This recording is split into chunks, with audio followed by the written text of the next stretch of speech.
Back in 1990, Luang Pu Sawat was invited to teach meditation back in Massachusetts, and he had me as his interpreter.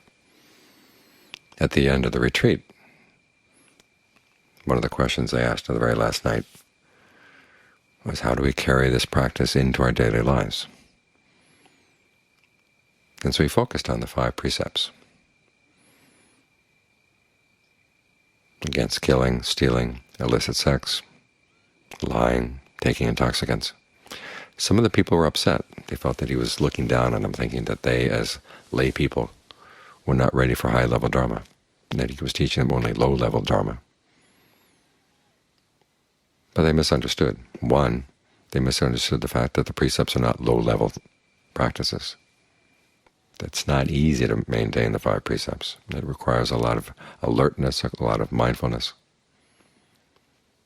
It trains you in concentration and discernment. You have to keep the precept in mind. You have to watch your behavior to make sure that it's not straying from the precept. And it requires a lot of discernment. There are times when you're tempted to get past a difficult situation with a little white lie, but it's still a lie. The precept says no lies at all. So how do you get past those situations without misrepresenting the truth, and at the same time without divulging information you want to tell? That takes discernment.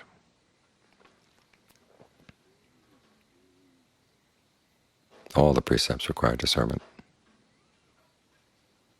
That's one of the reasons why the precepts are not a low-level Dharma. The second reason is that you have precepts for the body and speech, and you also have precepts for the mind. There are 5 precepts for body and speech, and there are also the same 5 precepts for the mind. You probably heard enough about the ones on body and speech, so I'd like to talk about the ones about the mind, concerning the mind. There are 5 altogether, like the 5 for body and speech. The first one is precept against killing. In this case, what it means is don't kill the good mood you put the mind in by meditating. Once you've got that good mood for meditation, you try to keep it going. Don't just throw it away. It's like a child. You have to look after it. Don't feed it only when you feel like it or when you remember. You have to remember every day to feed the child. In the same way, you have to remember all the time. Once the mind is settled down and is calm, you want to be able to maintain that. You stay with the breath. Try to keep in touch with the breath as best you can. If you can't stay with the in and out breath, at least be in touch with the quality of the breath energy in the body. Does it feel tight? Does it feel open? Does it feel soothing? Does it feel constricted? If it feels tight and constricted, think of opening it up a bit. Stop whatever you're doing and make sure that you can get it back into good shape. It doesn't take long. And then try to maintain that quality of being present with a sense of well-being. And avoid doing anything that would destroy that.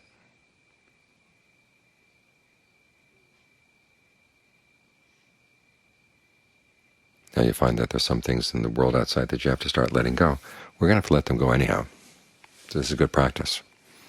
Get your priorities straight, realizing that your true treasure here is the quality of your mind.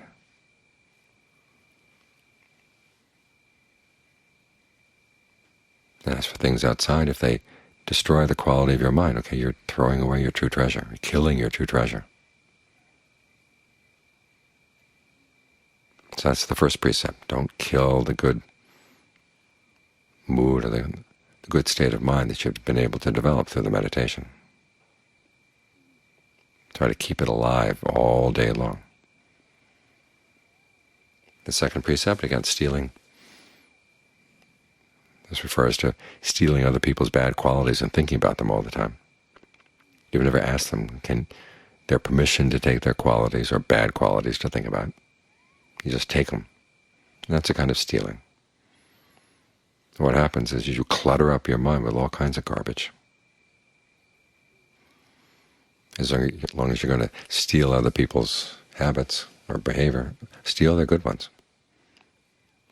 See what other people are doing that is good, a good example. Take that as a lesson for yourself. If you are going to look at their mistakes or their bad habits, reflect back on yourself. You see their bad habits, this is what it looks like from the outside. If you have the same habit, that's what it looks like. Use their bad habits as a mirror to check and see if you have any of those yourself. But if you don't have those habits, you don't have to take them from them. You're just cluttering up your mind with garbage.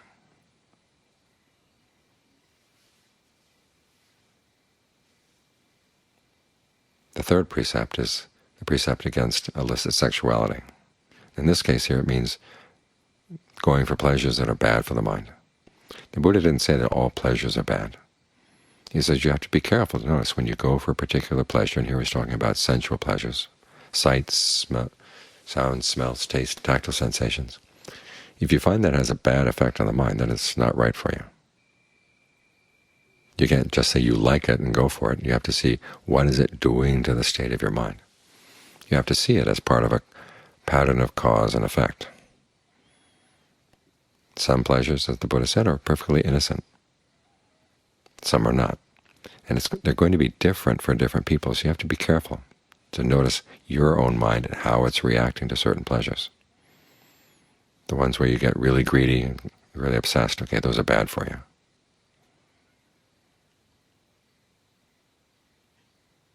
The ones where enjoying the pleasure makes you oblivious to what you're doing, that's bad for you.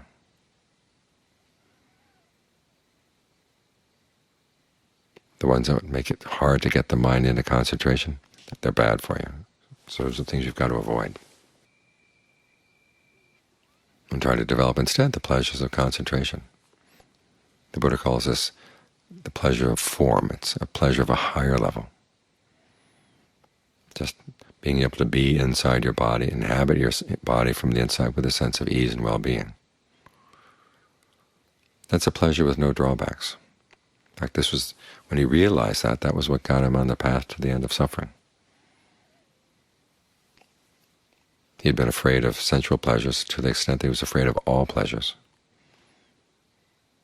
He had been subjecting himself to all kinds of torments. When he realized that wasn't working, he had to ask, is there another possibility? And that's when he realized, well, there is this pleasure, the pleasure of a mind that's settled with a sense of ease and well-being inside the body, inhabiting the form of the body from within.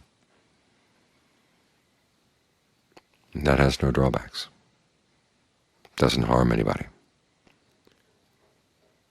And instead of making the mind clouded, it actually makes the mind clear. So that's a pleasure you can pursue as much as you want. Notice a precept against sensual misconduct doesn't forbid all sensual pleasures. It's just the ones that are bad for the mind. The precept against lying. Once you've told yourself you're going to do something good, stick with that promise you've made to yourself. Don't become a traitor to your own well-being. If you plan to meditate, make sure you meditate. You plan to be generous, make sure you're generous.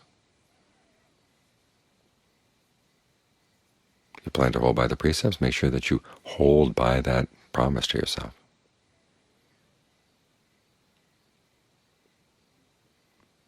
At the same time, when unskillful things come up in the mind, admit to yourself that they're there. Don't deny that they're unskillful. You feel tempted to break the precepts, and you can come up with all kinds of excuses. Okay, that's lying to yourself. It's not good for yourself. It's not good for your true well-being to go around breaking the precepts. You say, well, it's a little bit difficult, or just this once. Well, just this once turns into just this once many, many times.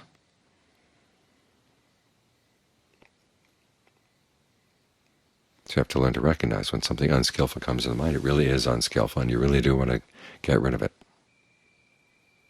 That's how you remain true to your own true self-interest. You don't cheat yourself out of your own true well-being.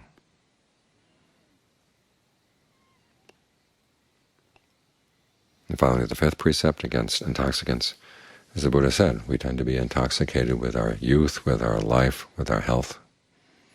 When we're healthy, we think we're not going to be diseased anytime soon.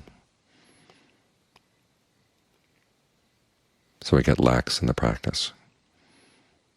We say we're not old. Even when we're old, we say, well, we're not that old. I still have lots of time before I really have to get serious about the practice. You think that? And as for your life, you say, well, I can keep on living who knows how long. The body doesn't show any immediate signs of dying. That's called being heedless. And that's the problem with intoxication. It makes you heedless. You waste your time. You waste your opportunities.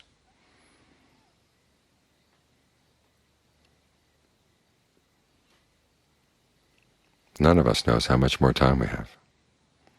The world is in very strange shape right now, and who knows where it's going to go. So we've got to get our act together. We've got this moment, we've got this breath to practice. Make sure you make the most out of each breath as it comes in, goes out. If you do this with a sense of well-being in the present moment, that makes this a good chore to take on. In other words, the Buddha wants you to have a sense of well-being on the path. That's one of the functions of right concentration.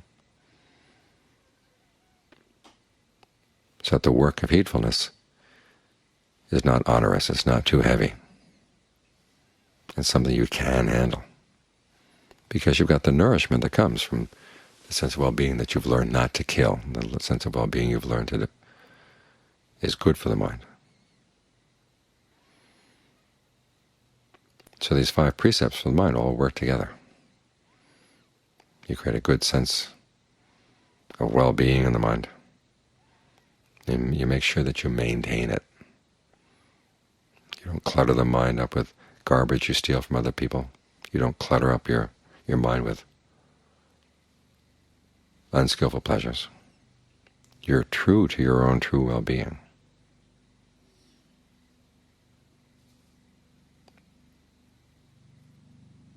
A mind that has these 5 qualities is a mind that can be said to love itself, to be concerned about its own true well-being.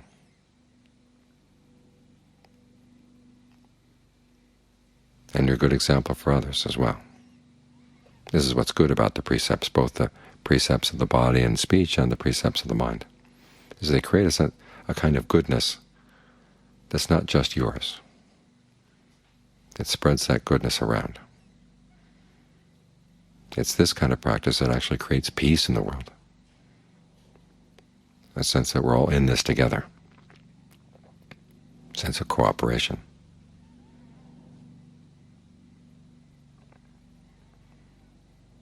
So make sure that this is the way you carry the retreat into your daily life, by looking after the 5 precepts in all their dimensions.